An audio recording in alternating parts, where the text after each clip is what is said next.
Subscribe कीजिए एवं tutorial channel को और बेल आइकन को भी प्रेस कर दीजिए एजुकेशन से रिलेटेड वीडियो को सबसे पहले देखने के लिए। हेलो फ्रेंड्स, मैं अरविंद एक बार फिर से आप सभी लोग का स्वागत करता हूं आपके अपने यूट्यूब। मैंने देखा है बहुत सारे बच्चे ये बहुत सारा कंप्लेन करते हैं कि सर न्यूमेरिकल समझ में नहीं आते हैं, फार्मूले समझ में नहीं आते हैं, या फिर फार्मूले में वैल्यू को पुटअप कैसे करना है, ये सारी चीजें नहीं समझ में आती है। तो दोस्तों आज की वीडियो उसी टॉपिक पे होने वाली है और आज की इस वीडियो में मैं बताने वाला हूँ क्लास 12 फिजिक्स का फर्स्ट और सेकंड चैप्टर के सारे फार्मूले और उस पे कुछ न्यूमेरिकल्स। तो आइए वीडियो को शुरू करते हैं। वीडियो शुरू करने से पहले दोस्तों जो लोग हमारे चैनल पर नए हैं वो चैनल को सब्सक्राइब कर दीजिए, लाइक कर दीजिए, शेयर कर दीजिए और बेल आइकन को भी दबा दीजिएगा जिससे कि आगे आने वाले वीडियो का नोटिफिकेशन आपको मिलता रहे। तो आइए वीडियो को शुरू करते हैं। Let's start. दोस्तों जैसा कि आपको स्क्रीन पे कुछ फार्मूले दिख रहे होंगे, जैसा कि Q equal to N E, जहां पर Q क्या है, चार्ज है, आवेश है, N क्या है, नंबर ऑफ इलेक्ट्रॉन्स है, और E क्या है, इलेक्ट्रॉन्स का आवेश है। ठीक है, तो दोस्तों आपको यहाँ पे जो फॉर्मूला दिख रहा है Q equal to N E, इस Q equal to N E इस फॉर्मूले में आपको Q, N और E की वैल्यू में से कोई दो गिवन होंगे और एक को फाइंड करना होगा। दोस्तों यहाँ पे आप देखो कि नंबर ऑफ इलेक्ट्रॉन्स, मतलब कि नंबर ऑफ इलेक्ट्रॉन्स की जो वैल्यू है वह इंक्रीज या डिक्रीज कर सकती है। चार्ज इंक्रीज या डिक्रीज कर सकता है, लेकिन चार्ज ऑफ इलेक्ट्रॉन्स, जो चार्ज ऑफ इलेक्ट्रॉन्स है वह कभी भी इंक्रीज या डिक्रीज नहीं कर सकता है, क्योंकि वह एक कांस्टेंट वैल्यू है और चार्ज ऑफ इलेक्ट्रॉन कभी भी इंक्रीज या डिक्रीज नहीं करता है। आपको पता है कि इलेक्ट्रॉन का charge 1.6 into 10 to power minus 19 coulomb होता है। ठीक है, तो यहाँ पर ये कभी भी चेंज नहीं होता है, चार्ज ऑफ इलेक्ट्रॉन्स कभी भी चेंज नहीं होता है। यहाँ पे आपको दो चीजें, यानी एक चीज ऑलवेज आपको पता होती है, दूसरी दो चीजें नंबर ऑफ इलेक्ट्रॉन्स और चार्ज की वैल्यू फाइंड करनी होती है। इस पे हम कुछ न्यूमेरिकल्स भी लगाएंगे, लेकिन अभी फार्मूले को देखने के बाद। तो आइए देखते हैं, यहाँ जो सेकंड फार्मूला दिख रहा है Q equal to I T, जहाँ Q क्या है, चार्ज है, और I क्या है, विद्युत धारा है, और T क्या है, समय है।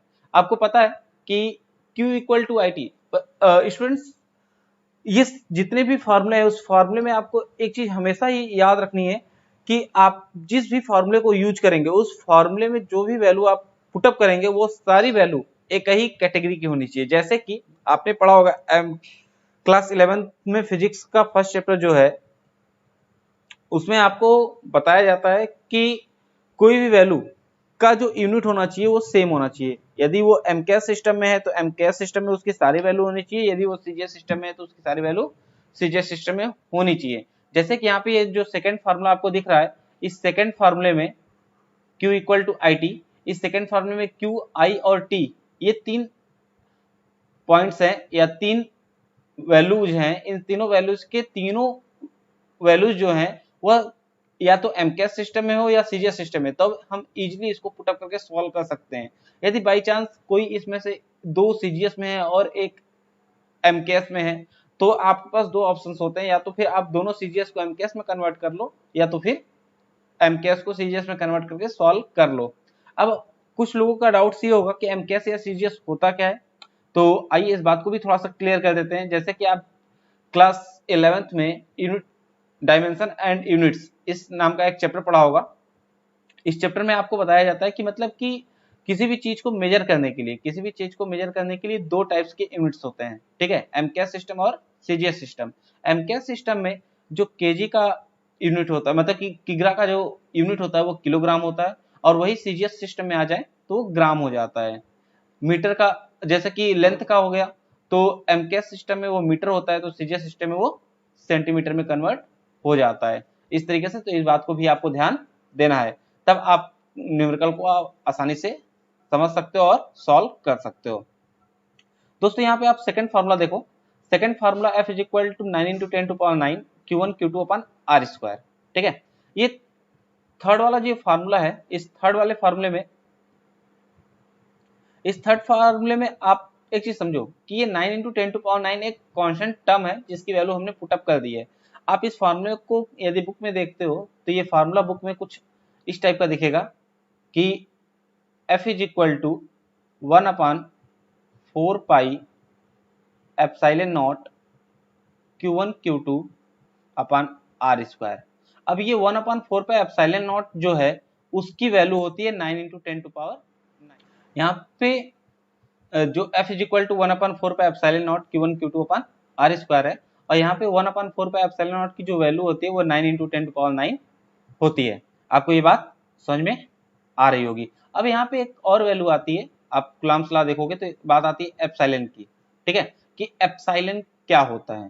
तो दोस्तों इसके बारे में हमने नीचे और डिस्कस किया है, बट अभी हम यहाँ पे आपको बता दें कि एप्सिलॉन नॉट जो है उसे हम निर्वात की वैद्युतशीलता कहते हैं, निर्वात की वैद्युतशीलता, ठीक है। अब आपको समझ में आ गया होगा, इसे निर्वात की वैद्युतशीलता कहते हैं। और एप्सिलॉन नॉट की जो वैल्यू होती है, एप्सिलॉन नॉट की वैल्यू होती है 8.85 × 10⁻⁻12 coulomb square upon newton metre square. 8.85 × 10⁻12 coulomb square upon newton metre square. Friends हमेशा याद रखना, फेज के जो भी क्वेश्चन सॉल्व होंगे, कभी भी क्वेश्चन यदि हमने सही सॉल्व भी कर लिया और हमारा यूनिट बाई चांस गलत होता है, यूनिट या फिर जो भी क्वेश्चन के कंडीशंस थे उस कंडीशंस के अलावा हमने क्वेश्चन को सही तरीके से सॉल्व नहीं किया, तो थोड़ी सी गलती की वजह से हमारा पूरा का पूरा न्यूमेरिकल गलत हो सकता है। इसलिए आप सॉल्व करते वक्त बहुत ही ध्यान रखिएगा कि उसके सारे जो वैल्यू है वो सारे एक ही सिस्टम में होने चाहिए। साथ में ये भी याद रखिएगा कि जो भी आंसर है उस आंसर का यूनिट आप सही लिखेंगे, ठीक है फ्रेंड्स। तो आइए नेक्स्ट टॉपिक बात करते हैं। अगला जो चौथा फार्मूला आपको यहाँ दिख रहा है उस फार्मूले की बात करते हैं। जो 4 नंबर फार्मूला दिख रहा है, E = F/Q0, ठीक है। E = F/Q0 ये जो फार्मूला है वो उसे हम कहते हैं वैद्युत क्षेत्र की तीव्रता, intensity of electric field. Intensity of electric field का ये फार्मूला है, जहाँ पे E electricity intensity of electric field है, F जो है फोर्स है, और Q0 जो है वो चार्ज है, ठीक है फ्रेंड्स। इसी फार्मूले को आप बुक में देखोगे तो कुछ सेकेंड टर्म में दिखता है, वो दूसरे टाइप का दिखता है। वो E = 1/4 pi epsilon not Q/R, ठीक है, सॉरी Q/R स्क्वायर, कुछ इस टर्म में दिखता है। तो दोस्तों दोनों टर्म्स सेम ही है, उसमें कोई प्रॉब्लम वाली बात नहीं है, क्योंकि आप जानते हो कि f की वैल्यू आप ऊपर से देखोगे तो 9 × 10⁻9 Q1 Q2/R स्क्वायर आता है। वहां से यदि एक Q कैंसिल हो जाएगा तो एक ही Q बचेगा, R स्क्वायर वो तो रहेगा ही रहेगा, और उसके पहले की वैल्यू जो 9 × 10⁻9 है उसकी वैल्यू हमने ऊपर अभी डिस्कस की थी कि 1/4 पाई एप्सिलॉन नॉट होती है। तो आई होप आपको इतनी बात समझ में आ गई होगी, ठीक है दोस्तों। तो आइए आगे बात करते हैं नेक्स्ट फार्मूले पे। नंबर 4 में हम बात कर रहे थे कि E = F/Q0, सेम उसी पैटर्न का जो एक्सपेंडेड फॉर्म था, जहां पे हमने बात किया था कि इसे हम कुछ इस फॉर्म में भी लिख सकते हैं, E = 1/4 pi epsilon not Q/R square. उसका सेम एक्सपेंडेड फॉर्म आप फार्मूला नंबर 5 देखो, वो सेम टू सेम वही लिखा हुआ है, ठीक है। जहां पे E क्या है वैद्युत क्षेत्र की तीव्रता, Q क्या है आवेश, और R क्या है दूरी, ठीक है। इस फार्मूले में ये फार्मूला सेम टू सेम है, यहाँ पे 1/4 पाई एप्सिलॉन नॉट की जगह हम 9 × 10⁻9 इसकी सेम वैल्यू पुट अप कर सकते हैं, और इसकी वैल्यू सभी जगह वही होती है क्योंकि ये कांस्टेंट टर्म है। कहीं कहीं यही फार्मूला आपको आप एनसीईआरटी बुक में देखोगे तो E = K Q/R स्क्वायर के फॉर्म में भी दिखाई देता है, ठीक है। आइए नेक्स्ट फार्मूले को देखते हैं, फार्मूला नंबर 6। फार्मूला नंबर 6 जो हमसे कहता है वो ये है कि P = 2QL। अब ये P = 2QL क्या है, P क्या है, P को डाइपोल मोमेंट कहते हैं या द्विध्रुव आघूर्ण कहते हैं, डाइपोल मोमेंट या द्विध्रुव आघूर्ण। अब बात आती है कि डाइपोल मोमेंट क्या होता है, तो आप समझो थोड़ा सा कि यदि एक चार्ज यहाँ पे है जिसका नाम हमने Q1 दे दिया, और एक चार्ज यहाँ पे है जिसका नाम हमने Q2 दे दिया, इन दोनों के बीच का डिस्टेंस 2L दे दिया, ठीक है, और इसका ये मिड पॉइंट है जिसको हमने O नाम दे दिया, ठीक है। तो आप समझो बस डाइपोल मोमेंट की बात हम कर रहे हैं। डाइपोल मोमेंट को हम थोड़ा समझाएंगे कि जब दो बराबर परंतु विपरीत प्रकार के आवेश, मतलब क्या है कि Q1 और Q2 की वैल्यू सेम होगी, लेकिन दोनों के चार्ज जो होंगे एक पॉजिटिव होगा और एक निगेटिव होगा। दो बराबर परंतु विपरीत प्रकार के आवेश एक दूसरे से अल्प दूरी पर स्थित हो, वो अल्प दूरी क्या है 2L है। यदि ऐसा कंडीशन ऑब्टेंड होता है तो इस पोजीशन को यानी कि इस अरेंजमेंट को हम डाइपोल कहते हैं। ठीक है, अब इस डाइपोल में यदि कोई एक चार्ज, चाहे नेगेटिव लो चाहे पॉजिटिव लो, वैल्यू में कोई डिफरेंस नहीं आएगा, कोई एक चार्ज तथा इन दोनों के बीच की दूरी का जो गुणनफल होता है वो डाइपोल मोमेंट कहलाता है, यानी द्विध्रुव आघूर्ण कहलाता है। आप बुक में देखोगे तो ये अरेंजिंग ऑर्डर पे कुछ ऐसा दिखेगा 2ql।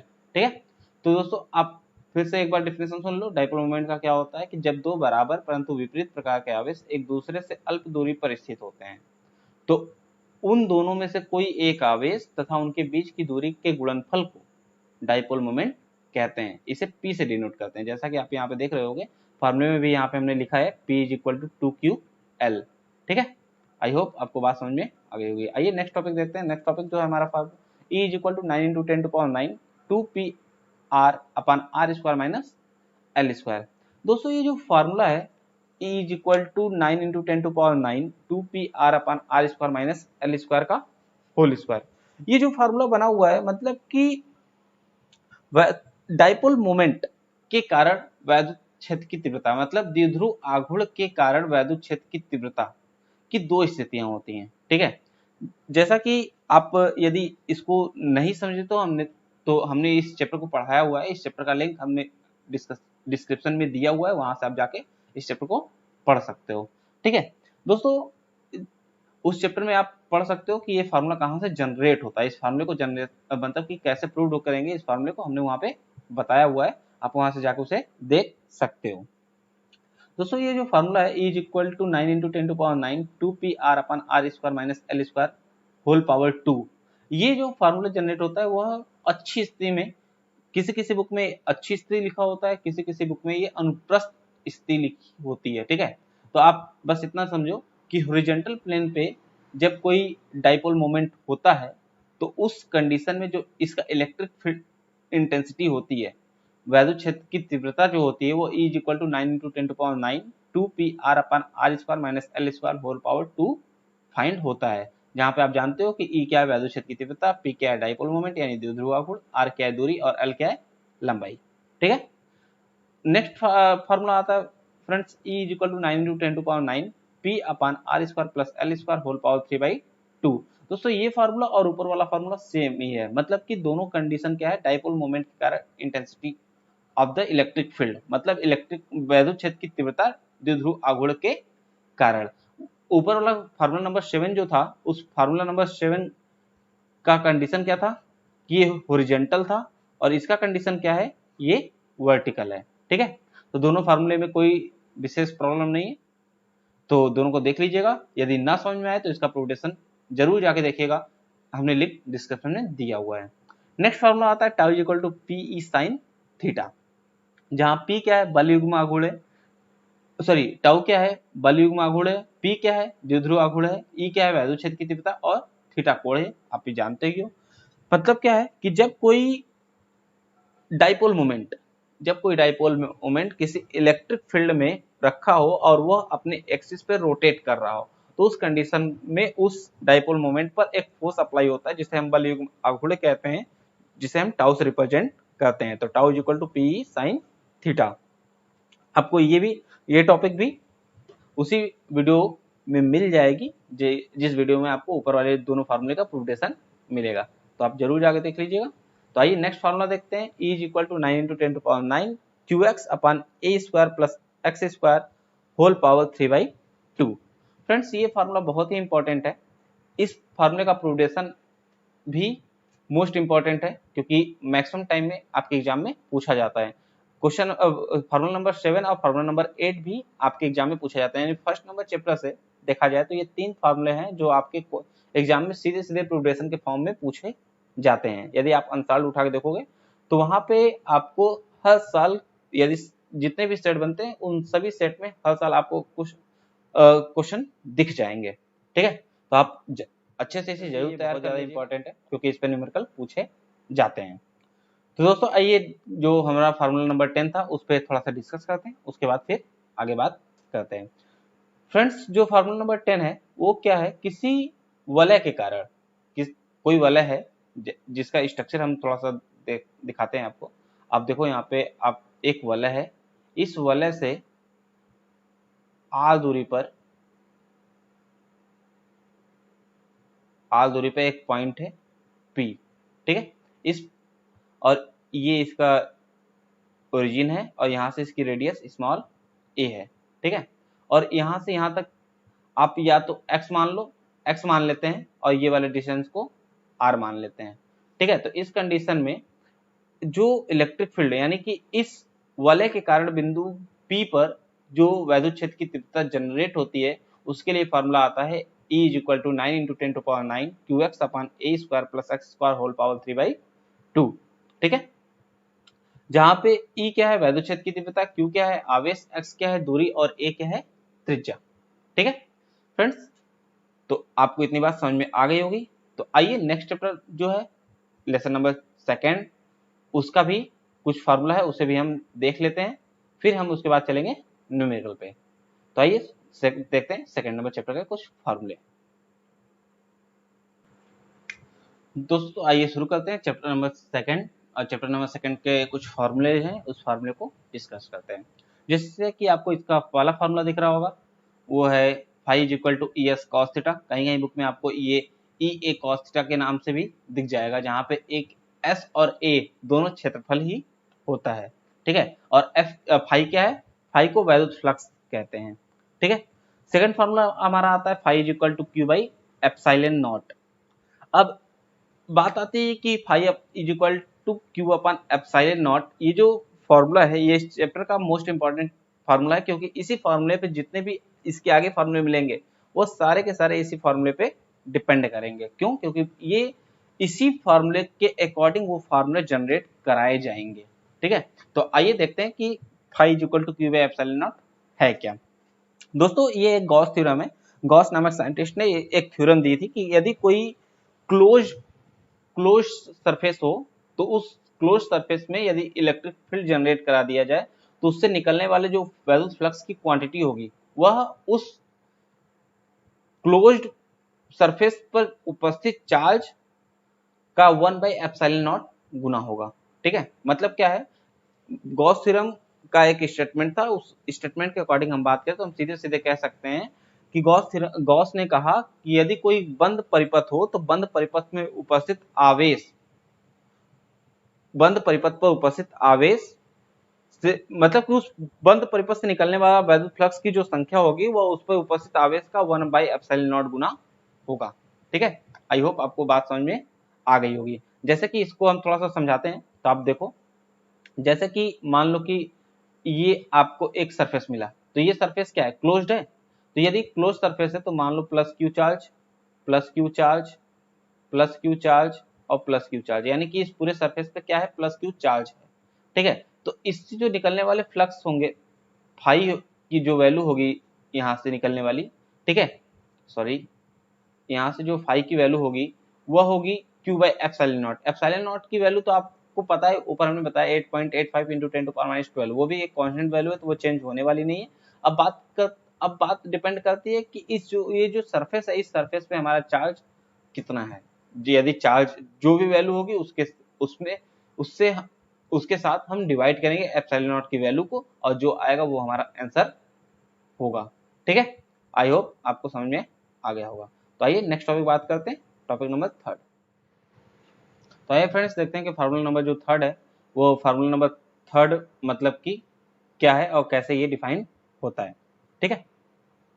तो ये जो फार्मूला नंबर 3 है इस फार्मूला नंबर 3 में आप देख रहे हो E = σ/ε0। E = σ/ε0 ये जो फार्मूला है वह एक समान आवेशित गोलीय कोष अथवा चालक गोले के कारण वैद्युत क्षेत्र की तीव्रता है। मतलब क्या है कि हम ये कह सकते हैं कि आपके पास एक गोलीय कोष है कुछ ऐसा और इस पर यदि प्लस चार्ज हो एक समान आवेश हो, एक तरीके से हम ये कहें या तो पूरा का पूरा प्लस चार्ज हो या तो पूरा का पूरा माइनस चार्ज हो, एक समान आवेश हो पूरे पृष्ठ पर, तो उस अवस्था में उस पृष्ठ के कारण वैद्युत क्षेत्र की तीव्रता जो होगी वो E = σ/ε0 होगी। जहां पे E क्या होगा वैद्युत क्षेत्र की तीव्रता, सिग्मा क्या होगा पृष्ठ आवेश घनत्व और ε0 तो आप जानते हो निर्वात की वैद्युतशीलता कहते हैं, ठीक है। तो आइए नेक्स्ट फार्मूला को देखते हैं। नेक्स्ट फार्मूला जो है, तो आइए दोस्तों अगला फार्मूला देखते हैं। Formula number 4, E is equal to sigma R square upon epsilon R square. दोस्तों ये जो फार्मूला है वो एक रिंग के लिए है, मतलब कि आप सीधे सीधे समझो कि यदि कोई रिंग होगा तो आपको रिंग के दो पोर्शन दिखाई देंगे। एक मतलब कि अंदर से जो उसका पृष्ठ है, मतलब कि आप जो थोड़ा मोटा लेयर हो तो मोटे लेयर के स्टार्टिंग से, जहां से लेयर शुरू होता है वहां से रेडियस कुछ होगी, और जहां पे लेयर खत्म होता है वहां से कुछ रेडियस होगी। जैसा कि आप एक फिगर देखो, एक ये बना और दूसरा इसी के पीछे ये बना, ठीक है। तो अब इस कंडीशन में थोड़ा गंदा बन गया, इसको फिर से बनाते हैं, ठीक है। आप जैसे कि एक लेयर ये बना और दूसरा लेयर इसका ये बना, तो आप देखो कि इस तरीके से, मतलब कि इसकी जो मोटाई है यहाँ से इसकी त्रिज्या कुछ होगी पहली चीज, और क्योंकि ये सरफेस पास में है, और यहाँ से इसकी त्रिज्या कुछ और होगी। तो इस कंडीशन में इसके कारण वैद्युत क्षेत्र की जो तीव्रता जनरेट होती है वो E is equal to sigma R square upon epsilon R square का फार्मूला जनरेशन होता है, जहाँ पे E क्या है वैद्युत क्षेत्र की तीव्रता, सिग्मा क्या है पृष्ठावेश घनत्व, एप्सिलॉन क्या है निर्वात की वैद्युतशीलता, और आर क्या है त्रिज्या, और इस कैपिटल आर क्या है बाह्य त्रिज्या, ठीक है। अब बात आती है कि ये स्मॉल आर और कैपिटल आर इन दोनों की वैल्यू कब कब पुट अप करेंगे। तो दोस्तों देखो, आप सिंपल सी बात समझो कि स्मॉल आर क्या है आंतरिक त्रिज्या है, और कैपिटल आर क्या है बाह्य त्रिज्या है। यदि आंतरिक पृष्ठ पर वैद्युत क्षेत्र की तीव्रता पूछी जाए तो उस समय आर की वैल्यू नहीं होगी, ठीक है।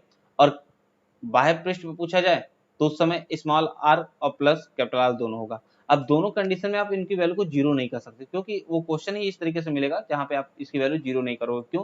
क्योंकि यदि कैपिटल आर की वैल्यू जीरो करते हो, आप देखो यहाँ पे थोड़ा सा formula number 4, E is equal to sigma upon R square into epsilon R square फार्मूले में, कि ये आर की जो वैल्यू है यदि आप इसे जीरो करते हो तो ये पूरा का पूरा पोर्शन जीरो हो जाएगा, और यदि इस स्मॉल आर की वैल्यू को आप जीरो करते हो तो ये पूरा का पूरा इन्फिनाइट की ओर टेंड करने लगेगा, जो कि दोनों अवस्था में पॉसिबल नहीं है। क्यों? क्योंकि यदि कोई फील्ड है, यदि वहां पर इलेक्ट्रिक फील्ड जनरेट हुई है तो इस इलेक्ट्रिक फील्ड के कारण उसकी इलेक्ट्रिक फील्ड इंटेंसिटी भी होगी, वो पॉसिबल नहीं है, या तो जीरो हो जाए या तो इन्फिनाइट हो जाए, ऐसा कोई भी कंडीशन जनरेट नहीं होता, उसकी कुछ ना कुछ वैल्यू होगी, ठीक है दोस्तों। तो आई होप आपको बात समझ में आ गई होगी। तो आइए नेक्स्ट टॉपिक देखते हैं, अगला फार्मूला, फार्मूला नंबर 5। दोस्तों जैसा कि हम बात करते हैं फार्मूला नंबर 5 में, is equal to lambda upon 2 pi epsilon not into R, ये हमारा अगला फार्मूला है। इस फार्मूले पर डिस्कस करते हैं। सबसे पहले बात करते हैं लैम्डा क्या है। लैम्डा क्या है? रेखीय आवेश घनत्व, और एप्सिलॉन नॉट के बारे में आप जानते हो, स्मॉल आर के बारे में आप जानते ही हो, ठीक है। जिसको नहीं समझ में आ रहा है वहाँ स्क्रीन पे लिखा ही है। देन अब बात आती है कि ये फार्मूला जनरेट कैसे होती है। आप इस फार्मूले को जनरेट करने के लिए जैसे कि आप सपोज कर लो कि आपके पास एक आवेशित तार है जो अनंत लंबाई का है, ठीक है। कुछ इस कंडीशन का एक, मतलब कि अनंत लंबाई कहने का मतलब इनफाइनाइट तक तो नहीं जा सकते, हाँ, लेकिन ये है कि मैक्सिमम हाइट तक की है, ठीक है, बहुत ज्यादा हाइट तक की है। तो हमने ये तार जनरेट कर ली, ठीक है, ये तार जनरेट की। तो अब इस तार को जनरेट की, तो अब इस तार के चारों तरफ, इस तार के चारों तरफ एक इलेक्ट्रिक फील्ड जनरेट होगा, होगा कि नहीं होगा? फिगर बहुत गंदा बन रहा है, आप लोग थोड़ा समझ लीजिएगा, क्योंकि अब ये ऐसा ही बनने वाला है। हमसे तो ऐसा ही बन पाएगा, सॉरी, बट आप लोग इसे अच्छे से बनाइएगा। तो फार्मूला समझ लीजिए फिर से कि E is equal to lambda upon 2 pi epsilon not into R. इस कंडीशन में यदि ये तार समान प्रकार से आवेशित हो, प्लस क्यू और प्लस क्यू, तो इस कंडीशन में इसकी जो वैद्युत क्षेत्र की तीव्रता का फार्मूला जनरेट होता है E is equal to lambda upon 2 pi epsilon not into R. यदि ये फार्मूला आपको समझ में नहीं आता है कि कहाँ से आया हुआ है तो आप कमेंट करके हमें बताइए, मैं इसका प्रूडेशन भी आपको जल्दी प्रोवाइड करा दूंगा, ठीक है। तो आइए नेक्स्ट टॉपिक देखते हैं। नेक्स्ट फार्मूला जो हमारा है, वो नेक्स्ट फार्मूला जो है E is equal to sigma upon 2 epsilon.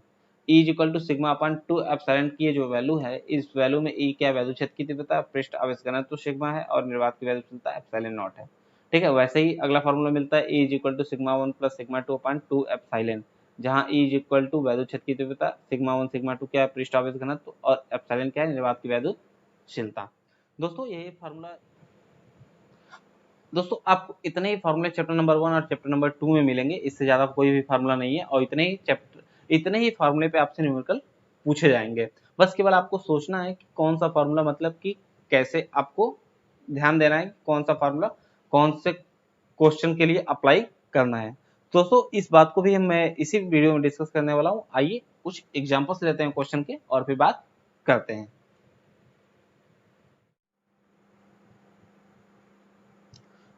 दोस्तों जैसा कि हम बात कर रहे थे कि फार्मूले के बाद हम कुछ क्वेश्चन आपको इसके पे आपके दिख रही होगी। तो पहला क्वेश्चन जो लिखा हुआ है, क्वेश्चन नंबर फर्स्ट, एक आवेशित चालक में 4000 इलेक्ट्रॉन्स बाहुल में हैं, तो चालक में उपस्थित कुल आवेश की गणना कीजिए। मतलब क्या है, मतलब कि कोई एक ऑब्जेक्ट है, वो जो चालक है उस पर 4000 इलेक्ट्रॉन की अधिकता है, उसके नॉर्मल स्टेट से 4000 इलेक्ट्रॉन्स अधिक हो गए हैं, तो उस समय बताइए कि उस पर टोटल नंबर ऑफ चार्ज कितना है। ठीक है, तो आइए सोल्यूशन देखते हैं। सोल्यूशन फाइंड करने के लिए कोई विशेष प्रॉब्लम नहीं है। सोल्यूशन फाइंड करने के लिए सबसे पहले फिजिक्स के सोल्यूशन को फाइंड करने के लिए ये बात ध्यान में होनी चाहिए कि क्वेश्चन को पढ़ते वक्त ये ध्यान में रखिए कि क्वेश्चन में हमें क्या क्या गिवन है और क्या हमसे फाइंड करने के लिए कहा जा रहा है। तो यहाँ पे आप देखिए कि आपके पास 4000 इलेक्ट्रॉन्स बाहुल्य में है, मतलब नंबर ऑफ इलेक्ट्रॉन्स की वैल्यू आपको दी हुई है, कितनी है 4000, और इसमें आवेश की वैल्यू पूछी जा रही है, यानी क्यू की वैल्यू पूछी जा रही है। तो एन की वैल्यू तो वो आप सॉरी ई की वैल्यू जो होगी वो तो आपको पता ही होगी, 1.6 इंटू 10⁻19 कूलाम। ठीक, और ये सारी वैल्यू पता है तो आपको फार्मूला भी पता होगा, Q equal to N E, जो फर्स्ट फार्मूला था लिस्ट में। ठीक है, अब यहाँ से एन की वैल्यू कितनी है 4000 इंटू ई की वैल्यू कितनी है 1.6 इंटू 10⁻19 रख के सॉल्व कर लीजिए। ये आ जाएगा 6.4 इंटू 10⁻3 इंटू 10⁻19, तो आंसर आ जाएगा 6.4 इंटू 10⁻16 कूलाम। अब रही बात कि कूलाम क्यों, तो कूलाम इसलिए क्योंकि यहाँ पे जो हमने वैल्यू फाइंड की है वो किसी फाइंड की है, चार्ज की, और चार्ज का यूनिट क्या होता है कूलाम होता है। ठीक, आई होप आपको ये बात समझ में आ गई होगी। ठीक, अगला क्वेश्चन देखते हैं। अगले क्वेश्चन में लिखा हुआ है दो प्रोटॉनों के मध्य लगने वाले बल की गणना कीजिए जबकि उनके बीच की दूरी 4.0 इंटू 10⁻15 मीटर है। तो आइए देखते हैं इस क्वेश्चन को का सोल्यूशन कैसे हम लोग फाइंड कर सकते हैं। देखिए यहाँ पे क्वेश्चन में हमें कोई भी चार्ज नहीं दिया हुआ है, चार्ज हमें नहीं दिया हुआ है, केवल उनके बीच का डिस्टेंस दिया हुआ है। अब फोर्स हमें फाइंड करने के लिए कहा जा रहा है। तो आप जानते हो, सबसे पहले आप देखो, आप एक चीज समझो कि यदि चार्ज नहीं दिया है, डिस्टेंस दिया है फोर्स फाइंड करने के लिए, तो क्या ऐसा कोई फार्मूला आप जानते हो? एक ही फार्मूला जानते हो, F इज इक्वल टू, ठीक है, F is equal to 9 into 10⁻9 into Q1 Q2 upon R square, यही फार्मूला जानते हो। अब इस फार्मूले में बात करें तो 9 इंटू 10⁻9 ये तो आपको पता है, बट Q1 और Q2 की वैल्यू पता है क्या? नहीं। लेकिन यहाँ पे एक हिंट दिया हुआ है कि दो प्रोटॉनों के मध्य, दो प्रोटॉन, दोनों प्रोटॉन चार्जेबल होते हैं, और दोनों प्रोटॉन की जो चार्ज वैल्यू होगी वो सेम होगी क्योंकि दोनों प्रोटॉन है। और एक प्रोटॉन की चार्ज वैल्यू कितनी होती है 1.6 इंटू 10⁻19 कूलाम, जो इलेक्ट्रॉन के चार्ज के इक्वल होता है, बस क्या होता है पॉजिटिव होता है। तो आप वहां पे उसकी वैल्यू पुटअप कर लो 1.6 इंटू 10⁻19, और दूसरे का भी पुटअप कर लो 1.6 इंटू 10⁻19 अपान आर स्क्वायर। ठीक है, अब यहाँ पे आर की वैल्यू कितनी है 4.0 into 10⁻15 meter into 4.0 into 10⁻15 meter. Okay, आपको आप इसके आगे थोड़ा सा सॉल्व करो, देखो -19 पावर सारे आपस में ऐड कर लेते हैं तो क्या आ जाएगा 9 into 1.6 into 1.6 into 10⁻29 -19 equal to -38 और 38 plus 19 is equal to 29 is equal to ये आ जाएगा 16 इंटू 10⁻30।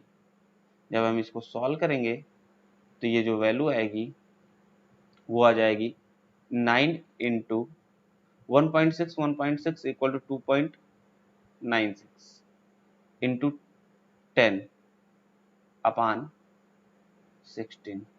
ठीक है, यहाँ तक क्लियर है। आइए आगे देखते हैं। यहाँ तक क्लियर है। उसके बाद ये जो टोटल वैल्यू सॉल्व क्या आएगी वो होगी 9 इंटू 1.6 इंटू 1.6 इंटू 10⁻⁻20। ठीक है, ये हो जाएगा 10⁻29 अपान आर की वैल्यू क्या हो जाएगी 16 इंटू 10⁻30 इज इक्वल टू, ये सॉल्व किया जाएगा 9 इंटू, अब आप यहाँ से देखो ये 16 इससे कैंसिल आउट होगा, तो इसमें 10 से मल्टीप्लाई करेंगे तो 10 से डिवाइड करेंगे, तो यहाँ से 10 से मल्टीप्लाई किए तो 10 से डिवाइड किए तो नीचे आ जाए, यानी 10⁻28 हो जाएगा। अर्थात हम इसे कह सकते हैं 1.6 इंटू 10⁻, माइनस नहीं, अब +1 इंटू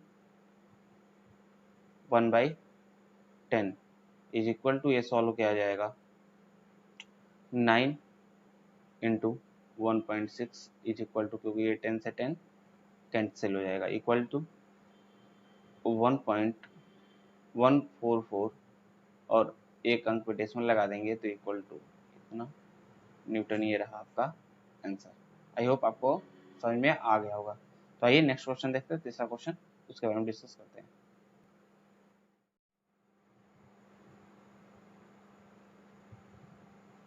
आइए यहाँ पर क्वेश्चन नंबर 3 को देखते हैं। क्वेश्चन नंबर 3 में आपको दिया हुआ है कि एक अल्फा कण 15 इंटू 10⁻4 न्यूटन पर कूलम के वैद्युत क्षेत्र में स्थित है, उस पर लगने वाले बल की गणना कीजिए। एक अल्फा कण दिया हुआ है और उस पे n/c की वैल्यू दी है। ये n/c यूनिट जो है, इससे आपको पहचानना पड़ेगा कि वो वैल्यू किस चीज की है। तो आप जानते हो कि F is equal to F/Q होता है, और F का यूनिट न्यूटन होता है और Q का यूनिट C होता है। ठीक है, तो उसके अकॉर्डिंग देखा जाए तो ये E की वैल्यू दी हुई है। ठीक है, यानी सोल्यूशन यहाँ से फाइंड करें तो E is equal to 15 into 10⁻4 newton per coulomb, और यहीं पे Q की वैल्यू आपको दी नहीं हुई है क्योंकि F फाइंड करना है। F is equal to QE, F is equal to क्या होता है Q इंटू E। अब यहाँ से Q की वैल्यू कैसे निकलेगी, तो एक अल्फा कण दिया हो ना, एक अल्फा कण में कितने इलेक्ट्रॉन होते हैं 2 इलेक्ट्रॉन होते हैं, और 2 इलेक्ट्रॉन में 2 इंटू 1.6 इंटू 10⁻19 हो जाएगा, तो इक्वल टू, ये सॉल्व किया जाएगा 3.2 इंटू 10⁻19 कूलम। ठीक है, तो यहाँ से F is equal to Q into E। अब ये Q की वैल्यू की बात करें तो Q की वैल्यू 3.2 इंटू 10⁻19 कूलम, अभी सॉल्व करके निकाला गया है। और यहाँ पे आ जाए E की बात, तो E is equal to 15 into 10⁻4 newton per coulomb. ठीक है, अब इन दोनों को सॉल्व कर लेंगे तो हमारा जो आंसर आ जाएगा वो हो जाएगा 3.2 और 10⁻19, इसको सॉल्व आउट करेंगे तो ये आ जाएगा 4.8 इंटू 10⁻14 न्यूटन। ये रहा क्वेश्चन नंबर 3 का आंसर। ठीक है, आई होप ये सारी चीजें आपको समझ में आ गई होंगी। ठीक है दोस्तों, हम बस इतना ही कहना चाहते हैं कि न्यूमेरिकल बहुत प्रॉब्लम नहीं करता है, हाँ, लेकिन ये है क्वेश्चन हमारा जो पेपर बनता है उस पेपर सेट में 15 से 20 नंबर का क्वेश्चन आता भी है, तो इसलिए प्रैक्टिस बहुत इंपॉर्टेंट है और आप लोग जरूर प्रैक्टिस करें, क्वेश्चन सॉल्व करते रहें। जिस क्वेश्चन में प्रॉब्लम हो वो जरूर शेयर करें अपने फ्रेंडों से, या फिर हमें शेयर करें कमेंट बॉक्स में, वहां हो सके तो हम रिप्लाई देंगे। ठीक है दोस्तों, आज के इस वीडियो में इतना ही, आगे वीडियो मिलते हैं। कुछ अभी तक सब्सक्राइब नहीं किया तो सब्सक्राइब कर लो। मैं एजुकेशन से रिलेटेड ऐसे ही और भी वीडियो लगातार लाता रहूंगा, और बेल आइकन नहीं दबाया तो उसे भी दबा लो। तो जय हिंद।